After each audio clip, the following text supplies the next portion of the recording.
வணக்கம். அனைவருக்கும் எமது இனிய கோகுலாஷ்டமி சிறப்பு வாழ்த்துக்கள். இன்றைக்கி நான் உங்களுக்கு 2 கதைகள் சொல்ல போகிறேன். வேறு கதைகள், ஆனால் 2 கதைகளுமே ஒரே தாத்பரியத்தை விளக்குது. முதல் கதை ஒரு மகாபாரத கதை. இப்போ என்ன சூழ்நிலை இருக்குன்னா, பாண்டவர்களுக்கும் கௌரவர்களுக்கும் போர் வேண்டுமா என்று கிருஷ்ண பரமாத்மா பாண்டவர்களை கேட்கிறார். முதல்ல தர்மரை கேட்கிறார். தர்மர் என்ன சொல்கிறாருன்னா, எங்களுக்கு போர்லாம் வேண்டாம், 5 பேருக்கும் 5 கிராமங்கள் கொடுக்க சொல்லுங்கள், நாங்கள் அதை ஆட்சி செஞ்சுக்கிறோம், எனக்கு போர் வேண்டாம் அப்படின்னு தர்மர் சொல்கிறார். அர்ஜுனன் எனக்கு போர் வேண்டும் கண்டிப்பாக அப்படின்னு சொல்கிறாரு. பீமனை கேட்டால் பீமனும் சொல்கிறாரு எனக்கு போர் வேணும், ஏன்னா நான் சபதம் எடுத்திருக்கேன், துரியோதனனின் தொடையை பிளந்து அதனால் வரும் இரத்தத்தை அந்த குருதியினால் பாஞ்சாலியின் கூந்தலை நீராட்ட வேண்டும் அப்படின்னு சொல்லி இந்த சபதம் எடுத்திருக்கேன், அதனால் எனக்கும் போர் வேண்டும் அப்படின்னு சொல்கிறார். இப்படி எல்லாருமே கேட்டுட்டு கடைசியாக சகாதேவனை கேட்கும் பொழுது சகாதேவன் என்ன சொல்கிறான்னா, உனக்கு தான் தெரியுமேப்பா, நீ என்ன நடத்த போகிற, என்ன நடக்க போகிறதுன்னு உனக்கு தெரியும், நீ தான் அதை நடத்த போகிறன்னு தெரியும், நீ உன்னால் அது நடக்க போகிறதுன்னு தெரியும், எதுக்குப்பா எங்களை கேட்கிற, என்னமோ பெரிய விதியை மாற்ற போகிற மாதிரி என்று சகாதேவன் கேட்கிறான்.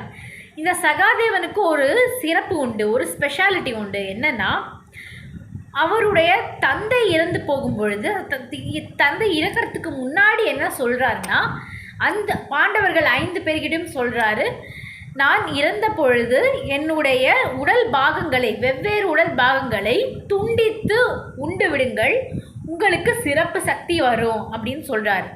அந்த நேரத்தில் கிருஷ்ண பரமாத்மா அதெல்லாம் வேண்டாம்ப்பா அப்படின்னு கன்வின்ஸ் பண்ணி அவங்கள நிறுத்திடுறாரு. ஆனால் எல்லாரும் போனதுக்கப்புறம் இந்த சகாதேவன் மட்டும் என்ன பண்ணுறான்னா, தந்தை இறந்த உடனேயே அவருடைய சுண்டு விரலை வெட்டி உண்டு விடுகிறான். இதனால் அவனுக்கு என்ன சிறப்பு சக்தி இருக்குன்னா, வருங்காலத்தை கணிக்கக்கூடிய ஒரு சிறப்பு சக்தி இருக்குது. அதனால தான் அவன் என்ன சொல்கிறான்னா, நீ தான் நடத்த போறியேப்பா இந்த போரை அப்படின்னு அவர் சொல்லிடுறார். உடனே கிருஷ்ணர் சகாதேவனை கேட்குறார், உனக்கு என்னை பற்றி இவ்வளோ தெரிஞ்சிருக்குன்னா கமான் என்னை கட்டி போடு பார்க்கலாம் அப்படின்னு கேட்குறாராம். உடனே சகாதேவன் தன்னுடைய கிருஷ்ண பக்தியினால் கிருஷ்ண பரமாத்மாவை கட்டி போட்டு விடுகிறார். உடனே கிருஷ்ணர் சொல்கிறாராம், நல்லதுப்பா, உன் பக்தியை மெச்சினேன், என்னை கட்டு அவிழ்த்து விட்டுருப்பா அப்படின்னு சொல்கிறாராம். உடனே கிருஷ்ண பரமாத்மாவின் கட்டை அவிழ்த்து விடுகிறார் சகாதேவன். இதனால் மகிழ்ந்து போன கிருஷ்ண பரமாத்மா, நான் உன் பக்தியை மெச்சினேன், நான் உனக்கு ஒரு வரம் கொடுக்க போகிறேன், நான் ஒரு வரம் கொடுக்குறேன், என்ன வேணுமோ கேளுப்பா அப்படின்னு கிருஷ்ண பரமாத்மா சகாதேவனை கேட்கிறார். சகாதேவன் நீ எனக்கு என்ன நடக்க போகிறதுன்னு முன்னாடியே தெரியும், ஆனாலும் நீ என்னை கட்டாயப்படுத்தி வரம் கேளுன்னு சொல்கிறதுனால நான் ஒரு வரம் கேட்குறேன். என்ன வரம்னா, இந்த போரினால் எங்கள் 5 பேரின் உயிருக்கு எந்த பங்கமும் வரக்கூடாது, இதுதான் நான் கேட்கக்கூடிய வரம் அப்படின்னு சகாதேவன் கிருஷ்ண பரமாத்மாவை கேட்கிறார். கிருஷ்ண பரமாத்மா, இன்னும் ஒரு முறை யோசிச்சுக்கோப்பா, இதுதான் உனக்கு, இந்த வரம் தான் உனக்கு வேணுமா, இன்னும் ஒரு தடவை யோசித்து சொல்லு அப்படின்னு கேட்கிறார் கிருஷ்ண பரமாத்மா. சகாதேவனும் சொல்கிறார், ஆமாப்பா, எனக்கு இந்த வரம் தான் வேணும், எங்கள் 5 பேருடைய உயிருக்கு எந்த பங்கமும் வரக்கூடாது அப்படின்னு சொல்லி கேட்கிறார். சரிப்பா, நீ போயிட்டு வா, நான் உங்கள் உயிரை நான் பார்த்துக்கிறேன் இந்த போரில் அப்படின்னு சொல்லி கிருஷ்ண பரமாத்மா அவனை அனுப்பி விடுகிறார். அவன் சென்ற உடனே கிருஷ்ண பரமாத்மா நினச்சாராம், அட பாவி, இந்த வரத்தினால என் பரம்பரைக்கு எந்த பங்கமும், பரம்பரையினுடைய உயிர் யாருக்கும் எந்த பங்கமும் வரக்கூடாதுன்னு கேட்டிருப்பேன் நினச்சேனே, இந்த உயிருக்கு அப்புறம் உங்கள் 5 பேர் தவிர உங்கள் பரம்பரையில் இருக்கிற யாருமே உயிரோடு இருக்க போகிறது இல்லையேப்பா, நீ பெட்டர் உங்கள் 5 பேரின் உயிருக்கு பதிலாக இந்த பரம்பரைக்கே எந்த பங்கமும் வரக்கூடாதுன்னு கேட்டிருக்கலாமே அப்படின்னு நினச்சி விதியை நொந்து கொண்டாராம். சரி, எல்லாம் விதிப்படி தான் நடக்கும் அப்படின்னு சொல்லி நொந்து கொண்டாராம். இந்த கதையிலேருந்து என்ன நம்ம தெரிஞ்சுக்கிறோன்னா, நமக்கு என்ன வேணும் நமக்கே தெரியாது, அது ஒரு அஞ்ஞானம் நமக்கு. நமக்கு என்ன வேணும் நமக்கே தெரியாது. நம்ம வந்து தெரியாமல் போய் கிருஷ்ண பரமாத்மா கிட்ட தப்பாக வரம் கேட்டுடுறோம். அவருக்கு தான் எல்லாமே தெரியும். நமக்கு என்ன வேணும் நமக்கு என்ன வேண்டான்னு எல்லாம் அவருக்கு தான் தெரியும். இதனால் நம்ம கிருஷ்ண பரமாத்மா கிட்ட வரம் கேட்காம சரணாகதி அடைஞ்சிடலாம். நீதான்ப்பா எல்லாமே, நீ எனக்கு எது வேணுமோ அதை கொடு அப்படின்னு சொல்லி சரணாகதி அடைஞ்சா அது தவிர வேறு எதுவுமே நல்லது இல்லை. சர்வம் கிருஷ்ணார்ப்பணம் அப்படின்னு சொல்லி நம்ம பாரத்தை கேட்கறதுக்கு பதிலாக கிருஷ்ணருடைய சரணாகதி அடைஞ்சிடலாம். அதுதான் சர்வம் கிருஷ்ணார்ப்பணம் மஸ்து அப்படி. அதுதான் இந்த கதை விளக்கும் தாத்பரியம். சரி, முதல் கதை பார்த்தோம். இரண்டாவது கதை என்னன்னா, சர்வம் கிருஷ்ணார்ப்பணம் மஸ்தூன்னு விளக்கிற தாத்பரியத்தை விளக்கிற இரண்டாவது கதை. ஒரு குரு இருக்காராம். குரு வந்து தன்னுடைய சீடர்களுக்கு பகவத்கீதை போதித்து கொண்டிருக்கிறார். 18வது அத்தியாயம்லாம் வந்தாச்சு. நல்லபடி பகவத்கீதையை போதித்து முடித்தும் விட்டார். இதெல்லாம் முடித்தோடனே ஒரு சீடன் எழுந்து கேட்டானா, குருவே, இந்த பகவத்கீதையை சுலபமாக புரிந்து கொள்கிற வழி என்ன? சுலபமாக நான் தெரிஞ்சுக்கணும், அதுக்கு என்ன வழின்னு கேட்டாராம். அதுக்கு குரு சொன்னாராம், இது சுலபமாக தெரிஞ்சுக்கணுன்னா 2 வழிகள் இருக்கின்றது. ஒன்று விடு பிடி, இன்னொன்று பிடி விடு அப்படின்னு கேட்டாராம்.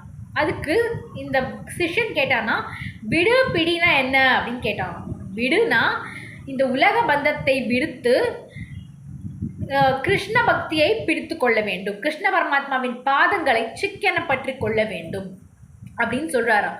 அதுக்கு அந்த சீடன் கேட்டானா, எப்படி குருவே நான் இதை பண்ண முடியும்? நான் சாதாரண ஒரு ஆத்மா, நான் வந்து உலக பந்தத்தில் உழன்று கொண்டிருக்கும் சாதாரண ஒரு மனிதன், சாதாரண ஒரு ஆத்மா, எப்படி குருவே நான் இதை பண்ண முடியும்னு கேட்டதுக்கு, சரி அது வேண்டாம், இன்னொரு வழி இருக்கிறது, அதுதான் பிடி விடு. பிடி விடுனா என்னென்னா, கொஞ்சம் கொஞ்சமாக நான் வந்து கிருஷ்ண பரமாத்மாவின் பக்தியை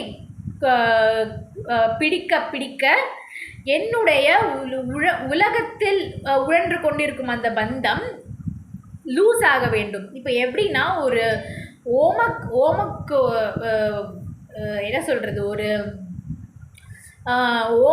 ஓமக்குண்டத்தில் இருக்கிறதுக்கு குச்சிகள் இருக்கு இல்லையா, அந்த குச்சிகளை வந்து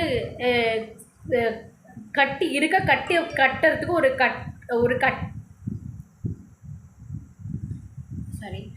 ஓமக்குச்சிகளை ஓமத்துக்கு தேவையான குச்சிகளை ஒரு கட்டால் கட்டி வச்சுருக்கோம், கட்டியிருக்கோம். அது கட்டினதுனால அந்த குச்சிகளை எடுக்க முடியலன்னு சொல்கிறோம் இல்லையா. அதுக்கு என்ன பண்ணலான்னா, அதை விடுத்து இன்னொரு புது கட்டை ஏற்படுத்தி விட்டால் இந்த பழைய கட்டு வந்து லூஸ் ஆகிடும். அதுதான் என்னென்னா, இந்த பழைய கட்டு தான் வந்து நாம் உலகத்தோடு உழன்று கொண்டிருக்கின்ற அந்த கட்டு, பந்தத்தோடு இருக்கிற அந்த கட்டு. இந்த புது கட்டு தான் நாம் கிருஷ்ண பரமாத்மாவை பிடித்து கொண்டிருக்கின்ற, சிக்கனை பற்றி கொண்டிருக்கின்ற புது கட்டு. இந்த கட்டு இருக இந்த பழைய கட்டு தளர்ந்து விடும் இல்லையா. அதுதான் இப்போ அவர் சொல்கிறாராம், விடு பிடின்றது ஞான மார்க்கம். ஞானிகள்லாம் என்ன பண்ணுவாங்கன்னா, முதல்ல உலக பந்தத்தை விட்டு விடுவார்கள். முதல்ல உலக பந்தத்தை விட்டுட்டு அதுக்கப்புறம் கொஞ்சம் கொஞ்சமாக கிருஷ்ண பரமாத்மாவின் பாதங்களை பிடித்து கொள்வார்கள். இது ஞான மார்க்கம். ஞானிகளால் மட்டும்தான் இதை பண்ண முடியும். பிடி விடுன்றது முதல்ல கொஞ்சம் கொஞ்சமாக கிருஷ்ண பரமாத்மாவின் பாதங்களை பிடித்து கொண்டு அந்த பக்தி கொஞ்சம் கொஞ்சமாக உயர அதனால் நாம் உலக பந்தத்தை விடுத்து விடுவோம். இது வந்து பக்தி மார்க்கம். நம்மள மாதிரி சாதாரணவங்க செய்கிற மெத்தட் இது.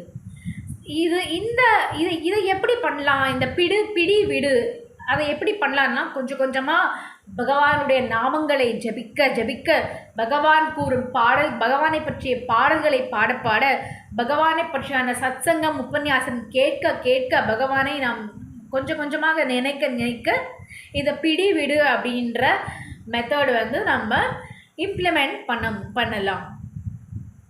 இதுதான் சர்வம் கிருஷ்ணார்ப்பணம் அப்படின்ற உணர்த்துற இன்னொரு கதைக்கான தாத்பரியம்.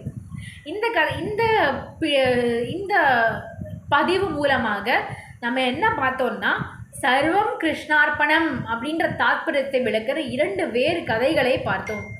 நீங்களும் சர்வம் கிருஷ்ணார்ப்பணம் என்று இந்த கோகுலாஷ்டமியை கோகுலாஷ்டமிக்கான இந்த இதை பார்த்துக்கோங்க. நன்றி, வணக்கம்.